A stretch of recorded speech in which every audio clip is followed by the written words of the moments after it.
listeners. You are listening to the History of Aviation podcast with Derrick Beeler, David Rowe, and David Gorman. Hey guys, and welcome to the History of Aviation podcast, episode 50, with Derrick Beeler, David Rowe, and Dave Gorman. And how exciting is this, guys, running into episode 50 already? How in the world did that happen? It just popped out of nowhere, apparently. Now, David, I understand that you have alphabetized all of our episodes, and you're going to start at the top. Is that correct? Yeah, absolutely. I can do that. No problem. Sure. Whatever you say. You know, I find sometimes when people are, talking about the show with me and they're like, have you done this? I have to look it up sometimes because we've covered a lot of ground. Absolutely. Yeah. Covered a lot of ground. And, we had that lovely table dressing that David hooked us up with back in the fall last year when we went up to Morristown. Mm-hmm. And it listed all the planes that we need another one. We need a second one, I think, because we've doubled our output since then. Yes, we have. Absolutely. Well, this is a pretty cool episode, isn't it? Number 50. It's a high mark in podcasting for us. How's that? Exactly. Well, it's cool because we put it out there that we asked folks what they might want to hear. And one of the first suggestions was actually the one that we went with. So this is by a listener named Michael.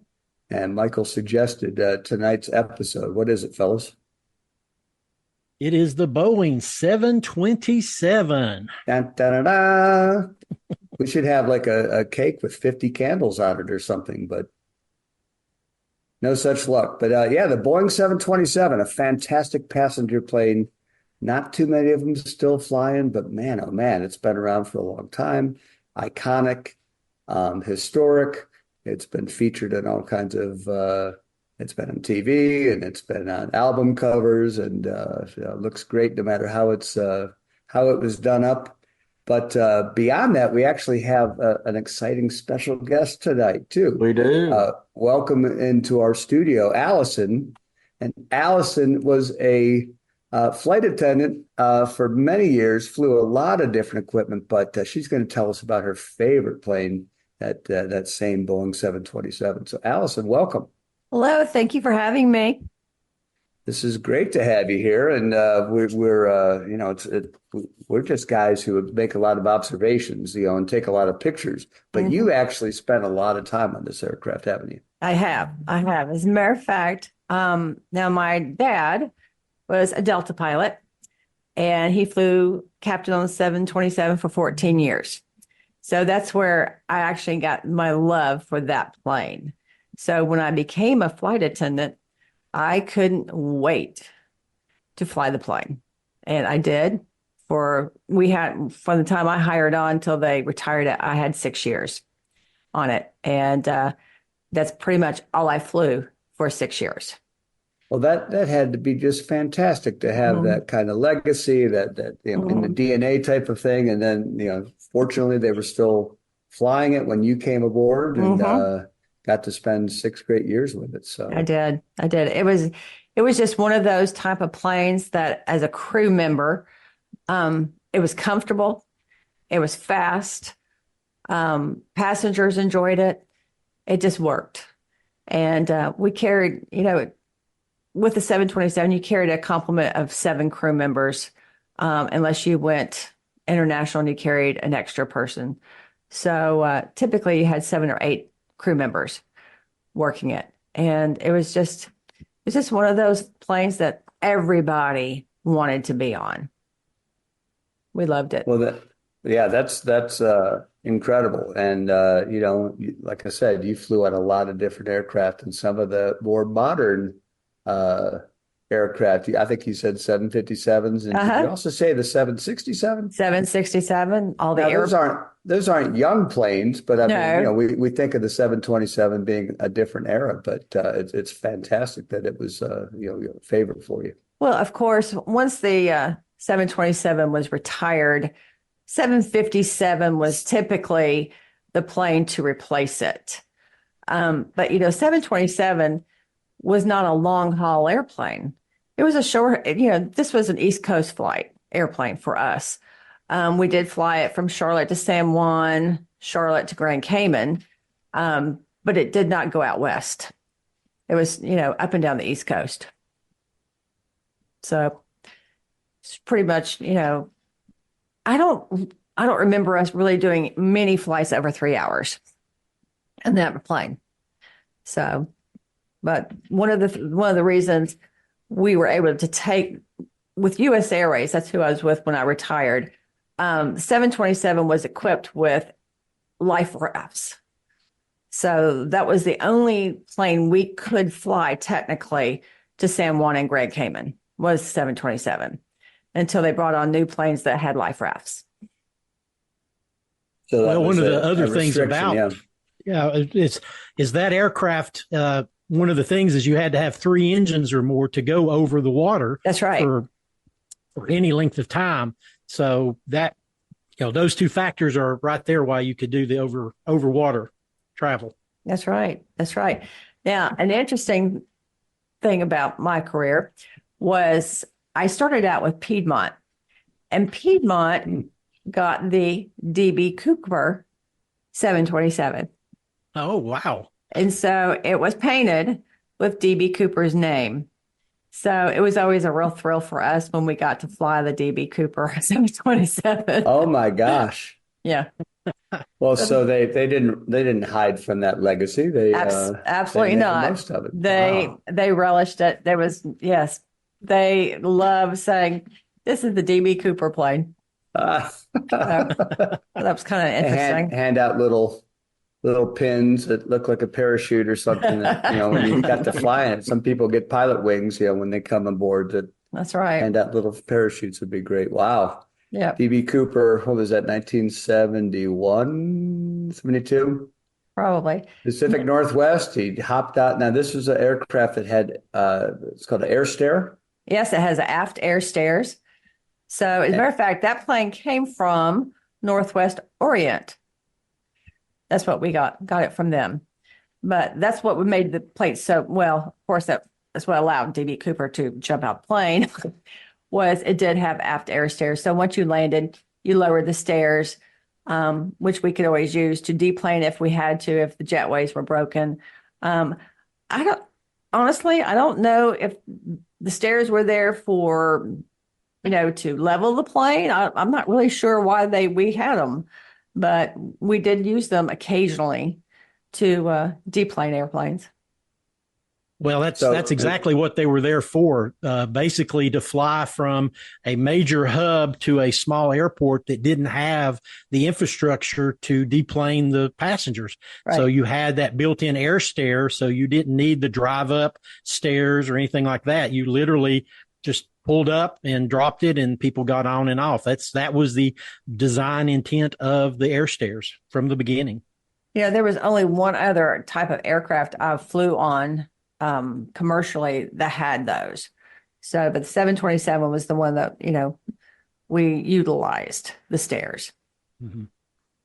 Mm-hmm. Well, of interesting note, after the DB Cooper incident, they actually built a, what did they call it? The Cooper vane, so that the air stair could not be lowered in flight, so that would not ever happen again. So, we have something happen, we're going to stop it from happening again, so nobody else gets that idea. Exactly. Well, he knew something about aircraft. That was the plane he chose, and not any other aircraft he could have done that from, right? Not at the time, no. Not at the time. No. Goodness gracious. Well, I had no idea that very plane was celebrated the way it was, and that's pretty cool. It was. Sure was. So, when you started in your career, what was some of the equipment before? Did you start at with the 727? No. Or is that something you moved when I started with Piedmont Airlines, I flew on the Fokkers, small hops up in the Northeast, and then I got tired of the cold winter, and I transferred to Charlotte, and that's where the 727 was. So, and I couldn't bid fast enough to fly those trips. So I went from small to big. Well, so what was that like? Because you said most flights were about 3 hours. So And sometimes, in this day and age where we've got apps where we can track flights, you sometimes see planes themselves, whether it's the whole crew, seem to be crisscrossing, Knoxville to Chicago, back to Knoxville to Chicago in a day. That kind of thing. Was that what was your day like? How many hours, and where about you start and end up? Well, of course, when we started a trip with, as a crew member, you've got 1-day trip, 2-day trip, 3-day trips, and 4-day trips, depending on what you were on. Typically, I flew 3 and 4-day trips. I always started in Charlotte, and by the 4th day, you always ended in Charlotte. Now, you might fly 3, 4, 5 legs in a day. And you can, easily do, say, Charlotte to LaGuardia, LaGuardia to Boston, Boston to Philadelphia, to maybe spend the night, and then maybe the next day do Philly, Charlotte, San Juan back. Back then, we didn't lay over in San Juan. I think they might now, but we didn't get to do those fun layovers then. Yeah. But you could easily do, 8 legs a day, as long as the pilots were not scheduled over 8 hours flying time. And so that crew would work together for that whole. We did. Once we started a trip with U.S. Airways, the flight attendants and the pilots always stayed together. Now, with Piedmont, we did not. And now, consequently, with American, they don't stay together either. Since I did both, I really liked the crew being together. And that what was good about it was, just in case you had weather or maintenance delays or whatever, you were all together instead of maybe the pilots were at the plane waiting on flight attendants to arrive, or vice versa. So there was no delays as far as crew issues, because we were always together. So either we were all late or not late at all. Well, that helps a little bit, doesn't it? Builds that esprit de corps as well. Well, you had a rapport as well. Yeah. When you're all together, especially for 4 days, you rely on each other, and if there's issues with passengers or anything, you've got someone to fall back on, that you're familiar with. I mean, you described some ways that you really like this airplane, the speed, the size, the comfort, just a lot of things, the reliability, as well, of course. But was there a competition among flight attendants to land this gig? Was this a popular, or maybe a tough plane to get into, or was it something that people would rotate through, or what was that like? I think we all, flight attendants are a funny bunch. Once you find a plane that you really like, that's what you'd gravitate towards. And hopefully the trips are good. Now, I do remember once the 727 was gone, and the trips that you wanted to fly, that's when the newer equipment was coming out, and everybody was kind of leery, of flying the new equipment because we weren't familiar with it. Of course, you always want to gravitate with what you're familiar with. So, like I said, it was a sad day when we had to say goodbye to the 727, because then it meant we had to learn something new. Yeah. But the trips on the 727 were pretty good. They were pretty decent overnights. Boston was a big one, and I thoroughly love Boston. Loved laying over there. New York, LaGuardia. We laid over in New York on that plane a lot too. As a matter of fact, the only time in my entire career I got to lay over in the same city as my dad was in LaGuardia. And at the time, he was flying international by that point, but I was flying the 727, laying over there. The only time in 20 years did we ever lay over in the same city. So you didn't get to fly together, is what you're saying? No, we did not. No, that's too bad. No, we did not. Well, that would have been nice. We were in two different airlines, but like I said, we just never laid over in the same city at the same time, except that one time. So, but it was definitely one of his favorite. It was his favorite airplane of all the planes he flew. It by far was his favorite as well from a pilot standpoint. I can't tell you much about the pilot standpoint, but he said it was just absolutely a jewel to fly. So. Well, I've seen photos of the cockpit, and it's all steam gauges. There's no electronics to it. It's all the old school style. So, I mean, he grew up learning all the dials. There were a lot of dials in that aircraft with those 3 engines. That's right. Well, also with the 727, you had 3 pilots as well up there. And that was really one of the issues, I think, consequently, why the plane was retired was for economics. You got new airplanes that didn't require as many crew members, number one, and it was just more economical. I think the reason the plane was retired was due to money.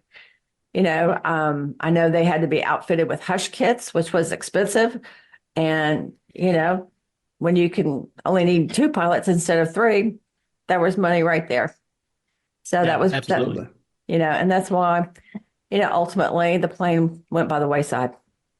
So, but it's a shame because it was truly, it was just a fun airplane.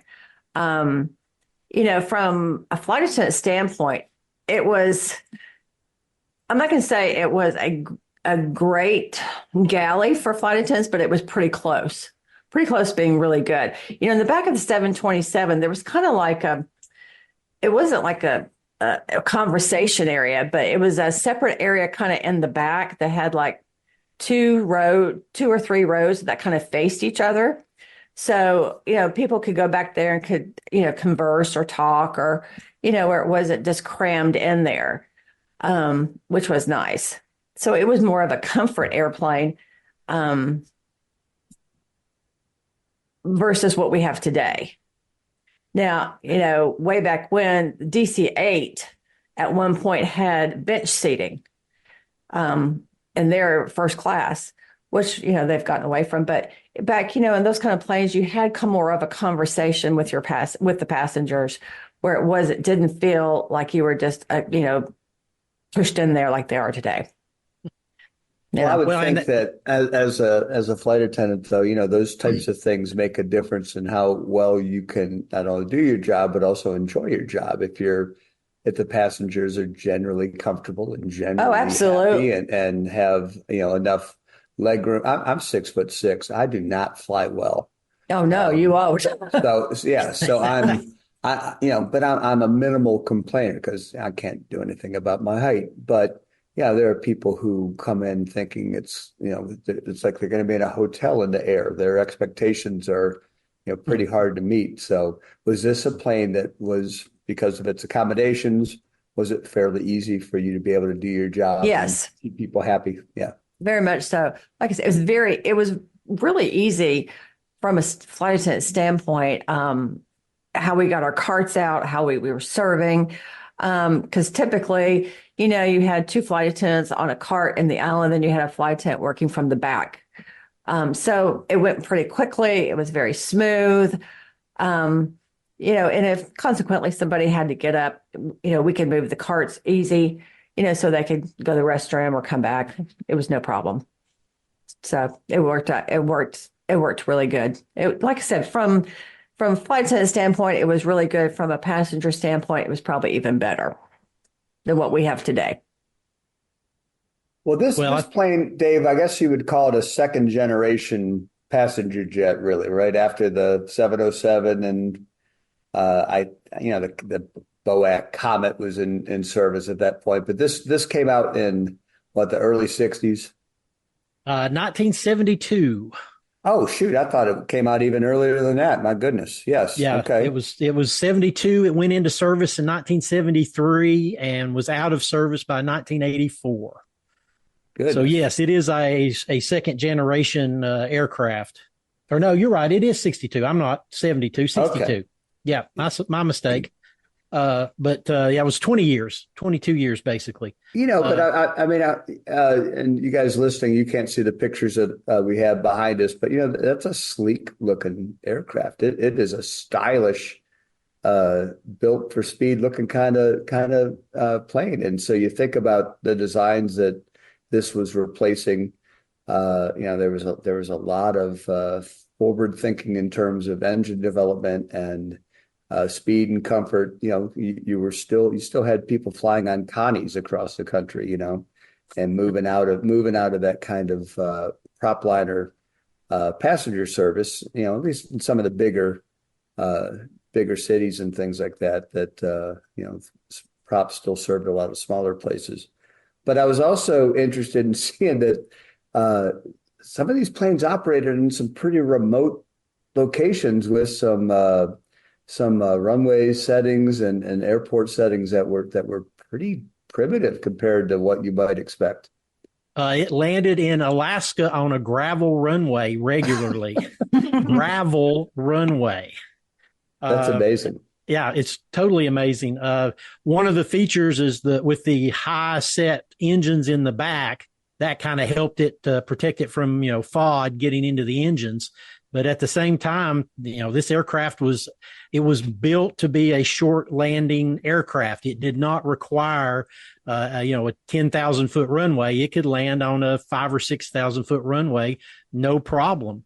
But again, it landed on gravel airstrips in Alaska, which just blew my mind. That's crazy. But yeah, you're right. It did. It replaced things like the DC-4, DC-6, 7, the Constellation, the Boeing 707, and the DC-8. So yeah, you're right. It's a second generation type aircraft. One of the interesting things I learned, did you know that the nose of the aircraft of the 727 is the same as the 707 and the 737? That's such a good design. They just kept using it over and over again and just brought it up through the aircraft. It worked, but I did not know that. That's fantastic. Yeah. Allison, you had, with your job, obviously you had set things that you had to do, but you had a lot of safety responsibility too. You had a checklist that you had to follow. Absolutely. Yeah. What was that like? Before every flight, not only do pilots do a pre-flight check, but so do flight attendants. You're checking your fire extinguishers, and we carried, two different types of fire extinguishers. We carried oxygen tanks, we carried first aid kits. Later on, we carried AEDs. So everything, plus every door has a life raft now. So you had to check pressures of, make sure they were good. So we did all of our flight, pre-flights as well. And a lot of those, those are no-go items. If anything was not correct, maintenance had to come on, either correct it or we didn't go. So they were just, I'm not going to say they were just as important as the pilots, of course not. But what happened in the air with the passengers, we had to make sure that we could deal with them if there was an emergency. Absolutely. So that type of going through and making all those checks, is that happening while people are boarding, or is that a pre-boarding thing? That's a pre-board. That's a pre-board. As a matter of fact, with most crews, you're required to be there an hour before boarding. So, and they typically look at 30 minutes for boarding. So you're there, an hour and a half before you actually take off. So in that hour, you meet with your crew, you decide what position you're going to work. And then once you make it to the plane, depending on what position you work, which part of the airplane you check, whether you worked up front or where you worked in the back. And of course we carry, there's oxygen tanks in the front, the middle, and the back. You got smoke hoods, fire extinguishers, that kind of thing. So everything had to be in accordance, before we could leave. Yeah, absolutely. So, and I think a lot of people don't realize, a flight attendant is there to save your life. Yes, we serve drinks and food and all that great stuff, but, we're there, for medical emergencies. We're there to, fight fires. We're trained for that. So, But we're actually, I know with the movie Sully that came out a few years ago, that showed the flight attendants who very quickly were informed what they needed to do by the captain, and they're telling everybody brace, brace, brace. right. Were there any other movies? Were there things that you felt depicted your job very well? Hmm. I don't know. I remember all the old airport movies. Those were good ones. They weren't It was quite completely accurate, right? They weren't quite realistic. But of course, I love watching all of those movies. I don't know. Now, a flight attendant, we are trained to evacuate a plane in 90 seconds.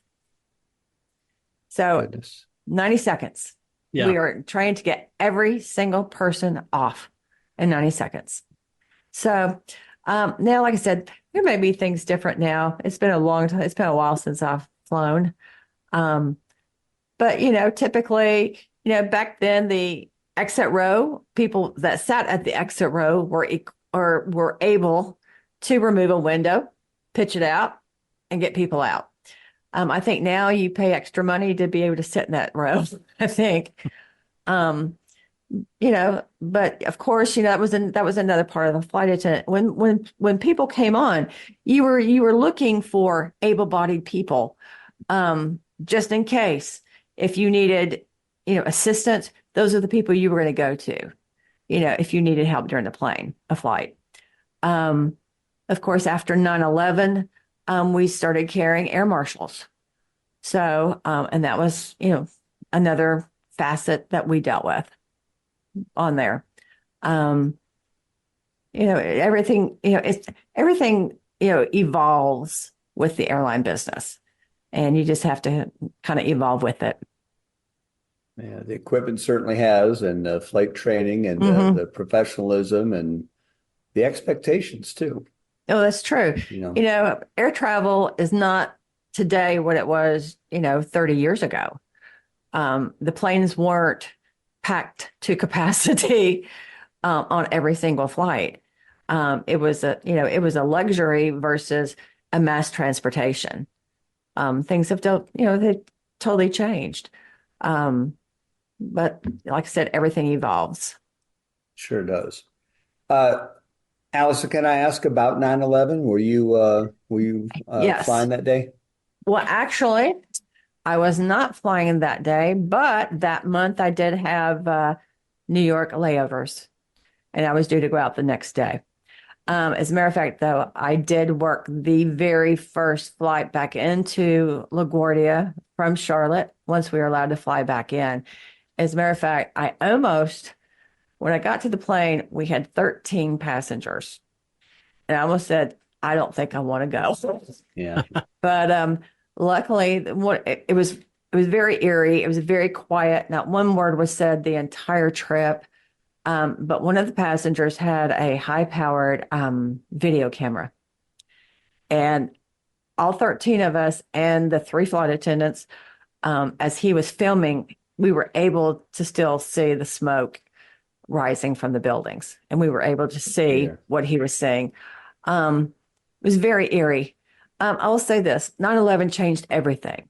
Everything about flying at that time. Up until that point, you had unruly passengers. You always would. You always will. But I would say for a good 2 years, we had complacent, very personable, fun passengers. Yeah. And then once again, everything evolves. It started going back to the way it was. 9/11 changed everything. Everything about the airline industry changed that day. I'll say this, airlines that were hurting financially, that was their out because of, the government started doling money. Was it a good thing or a bad thing? I don't know, because they all ended up, changing hands and merging and becoming different airlines. Yeah. But it was definitely, unfortunately, we viewed the passengers a little bit differently after that day. You were a little bit more cautious. Had to, yeah. People coming on board, leaving a package underneath the seat, and deplaning. Let me tell you what, we couldn't get off the planes fast enough to call somebody, come say, hey, there's something back here, and before, we would have never thought twice about it. So yeah, it did. It changed our perspective, and the way we viewed everybody, unfortunately. But, and then you had people, that would go up there and take pictures of the cockpit door, and you're thinking, why are you doing that? Go sit down, don't do that. When before it was I remember as a kid. Yeah, you could go up there. You could go up there and sit in the captain's seat. Absolutely. We would take children up there, and their mom would come up there and take pictures. Right. But after 9/11, let me tell you what, it wasn't even just a locked door. It was a bolted door. Yeah. That's a shame. I mean, we all love aviation and aircraft, and to see the weaponization and the way that changed how people viewed, flying as something that wasn't safe. And something that was dangerous and something to be suspicious of all the time. Absolutely. Now, here's something I don't think most people know. Nowadays, when you have three, on 727, we didn't have this issue because there were still 2 pilots up there. But nowadays, when you have a 2-pilot crew, when one needs to come out, get something to drink, go to the restroom, a flight attendant has to go up there. There has to be 2 people in the cockpit at all times. Right. Yep. Goodness. And a lot of times you would see flight attendants going into the cockpit. They're like, why are they going up there? Well, it's because there has to be 2 up there at all times. Mm-hmm. Well, if we bring this back to the 727, did you ever spend any flight time in the cockpit? Of course. Good. Of course, back then, we could, there was an extra jump seat up there. We could go up there, see the sights, maybe get away. If that passenger in 3B is killing me. I need a break. And that's kind of how it was. That's exactly how it was. It was different. We could go up there, and it was just a few minutes to get away. It's funny, just recently here, we were having the Northern Lights kind of thing going on, and I tried so desperately to see them, and I did not. But every time the pilots would call, oh, we can see the Northern Lights, hurry and get up here. Every time I would get up there, they were gone. Gone.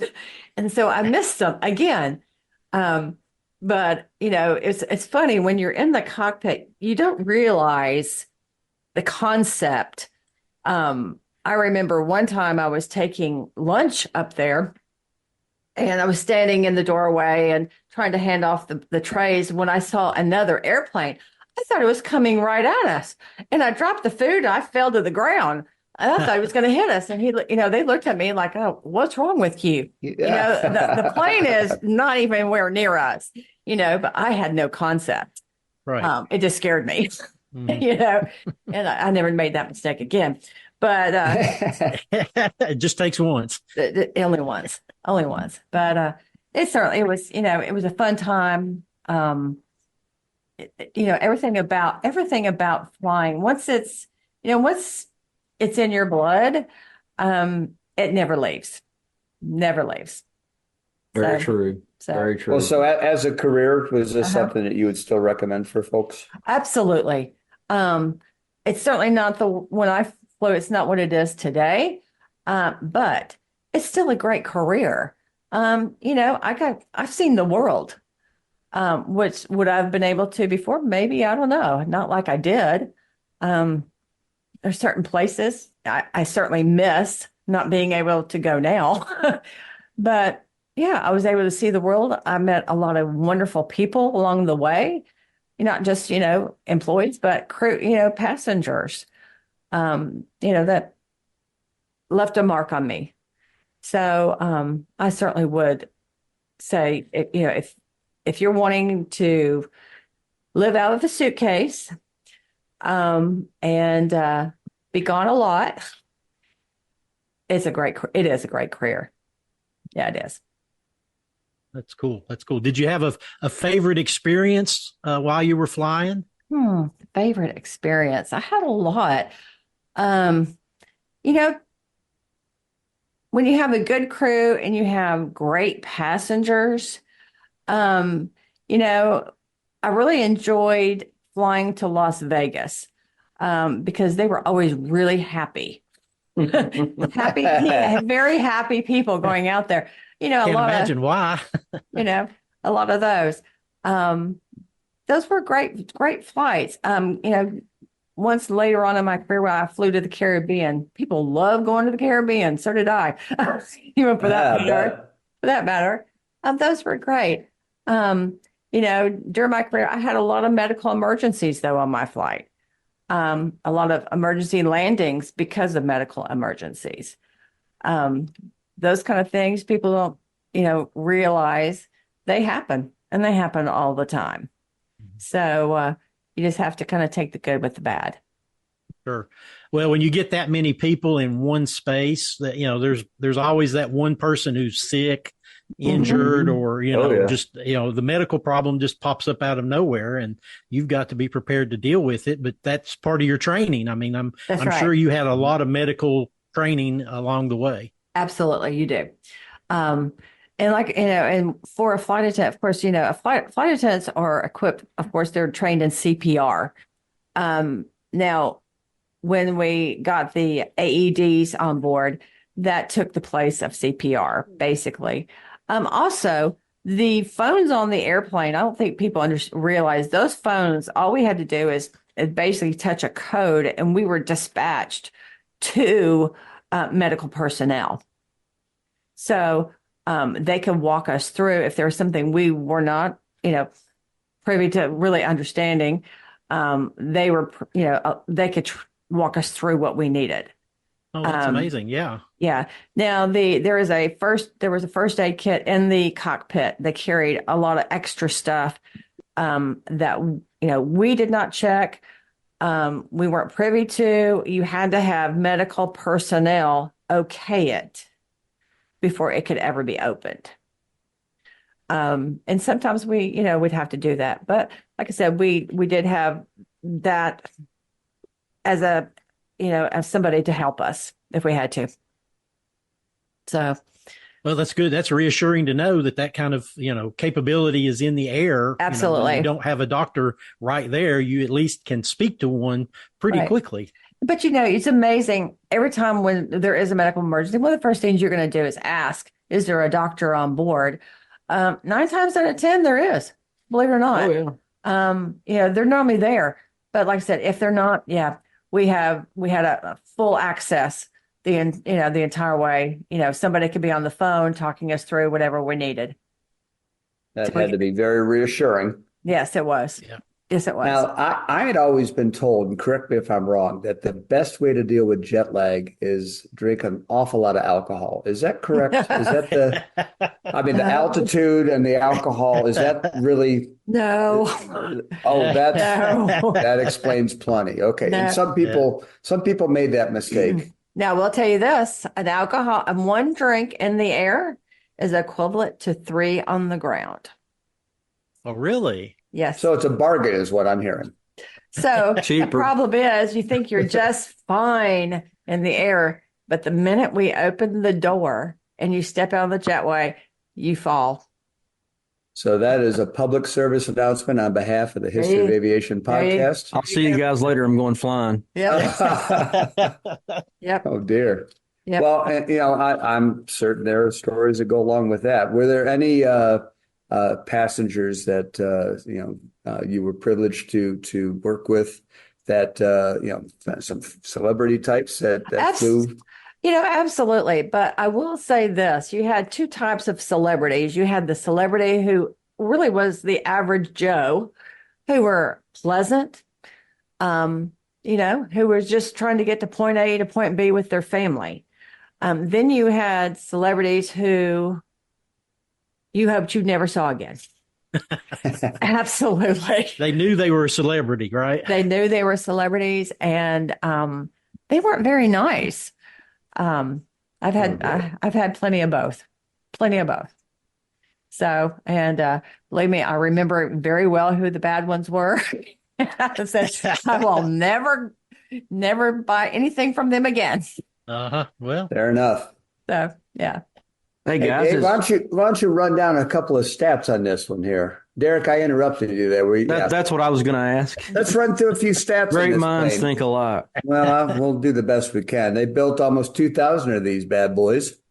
Yes, 1,832 were built from, like we said, 1962 to 1984. First flight, February the 9th of 1963. Eastern Airlines was the initial customer that flew them. There were two versions. There was the Dash 1 and the Dash 2. The Dash 2 was a stretched version, a little bit larger, and they could hold 125 to 155 seats, length of 133 to 153 feet for the Dash 2. It's about 34 feet tall, wingspan of 108 degrees. We were talking about the Hush kit earlier. The engines are Pratt & Whitney JT8D 1 through 17, and they are low bypass turbofans.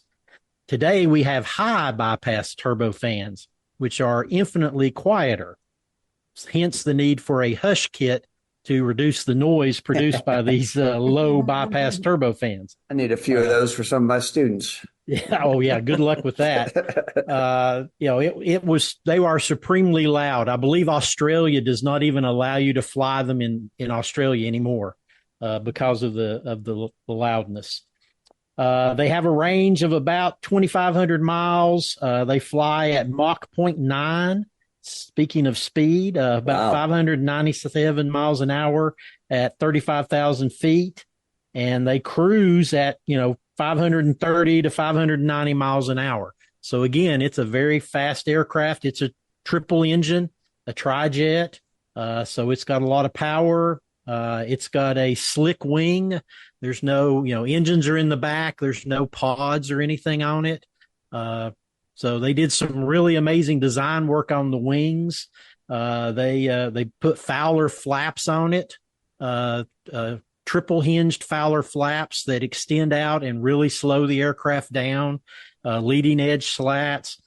So that's one of the things that made it such a good flyer into a short airfield, was that really slick wing that they could slow down. So, a lot of great features. It was one of the first aircraft, or one of the only aircraft, to have a brake in the nose wheel. That's one of the reasons it could stop so quickly, is it had brakes in the nose wheel. So that's that's something that wasn't traditional. The other big thing is this was the first aircraft with an APU, an auxiliary power unit. Most military aircraft of the day had that, so they could start up anywhere. But the 727 was the first commercial airliner that started out with a APU. So that was, and they all have them today, but it was the first of the bunch. And that's how you get air on them. Exactly. Yeah. I bet you appreciate that a lot, didn't you? Absolutely. You knew when you were on a plane that didn't have one, I suppose. Sure did. Oh, man. So as we're talking about the 727 here today, guys, so we got a couple of shout outs. First off, to our listener that requested this aircraft. Yeah, that was Michael Meyer, and Michael is a loyal listener and has participating on the Facebook page from time to time. And when we said, hey, number 50 is coming up a couple of weeks ago, he said, hey, what about that 727? So here we are. And Michael, we sure appreciate you listening and for the suggestion. And we don't have to wait to 60 for the next suggestion, folks. If you have something you'd love to hear us run down, we won't run it over. We'll run it down, though. Let us know, because we sure enjoy this kind of talk. Definitely. And Allison's dad, definitely a shout out to him. Be sure he gets to listen to this episode. Yeah, I'd love to hear what he thinks about it, too. And Allison, this has been such a treat to have you come in and share memories of your fantastic career. Being able to tell us about some specific things about this aircraft, and one that meant so much since your dad had time on it as well. And really a great, we sure appreciate you coming on with us tonight. Well, thank you for having me. I've enjoyed it. I've enjoyed reminiscing about old times. Yeah, she was actually our Bonanza request. I was. Oh, well, really? Thank you. Who knew? I hope we did okay with that. So You did. You did. All right. Yep. We try to please, so please send us more suggestions. We'll go for it. David Rowe, what do you have going on over there at Aerophile? I'm sure you got something going now. I'm working up a bunch of helicopter videos. As a matter of fact, I just came from McGee Tyson Airport last Saturday. My daughter flew to Greece. She's in Greece right now, sending us wonderful pictures of ruins and food and herself. And so I got to see some early morning A300 arrivals. So I got some pictures out on Facebook on my Aerophile channel. So always looking for more, trying to build up the list of stuff to see. David Rowe, what have you had going on? Well, how about me? I'm sorry. Yeah, Dave Gorman, what have you had going on? Yeah. All right. You just rubbing it in because we know David has all those great choppers up there in Tri-Cities. So, I felt like I hadn't suffered enough. So I rode in the car with Bruce down to Atlanta over the weekend. We went and saw the Peachtree DeKalb, kind of the Good Neighbor Day show that they have at the airport there just outside of Atlanta. And been there before. It was really, really good. They had a great crowd. The weather was really, really pleasant and comfortable. Not too hot, not too cold. Great, beautiful skies, nice cloudy backgrounds. We didn't have to take pictures and put those clouds in later, Darren. They were there naturally for us. But some really, really cool stuff. Got to see our buddy Greg Kuntz. I was hoping to speak with him, but he was a busy man. And had his plane in off to the side, I guess, in the hangar, so was not able to find him, but took a lot of pictures of him flying. He was a guest on our podcast a few weeks ago, so it was cool to see him. Had another plane that was, I'm going to butcher the name of it. It was a surveillance plane that the Air Force uses to clear ranges offshore before missile launches. David, do you remember what that thing is?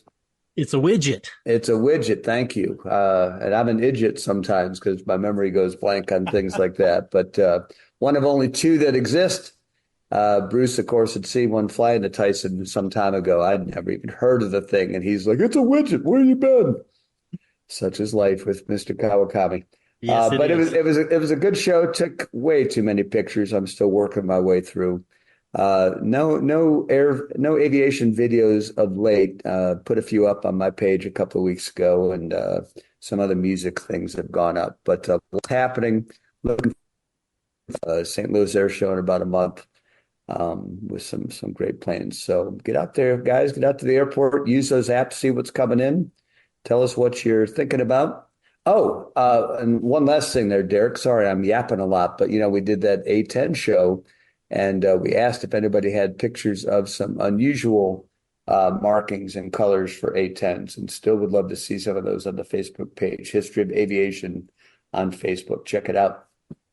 That's right. And you can get all of our social media, all of our website information down below this podcast in the description section. I sure did enjoy it, guys, and thank you, Allison. Thank you so much. Yes, loved having you with us. Loved having you. Yeah, absolutely. We'll find a reason to have you back on again, and you tell us what you'd like to talk about. We'd love to hear your insight, maybe your favorite airports or least favorite airports, or there I was at 35,000 feet, something like that. So surely you can't be serious. Oh, come on. Yeah. See, we didn't even go there. I thought about saying something about gladiator movies, but I let that one pass. So. You heard all those stories, right, Allison? All the jokes, I have, and from Airplane. Okay, and a lot of them aren't jokes. No, like they knew. Yeah. So. All right. For David Rowe, Dave Gorman, I'm Derrick Beeler. Thanks for listening to the History of Aviation podcast.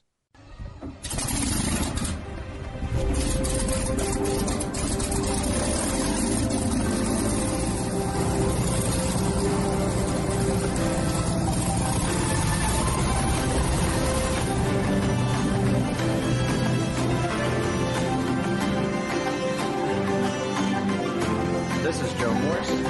You are listening to the History of Aviation podcast with Derrick Beeler, David Rowe, and David Gorman.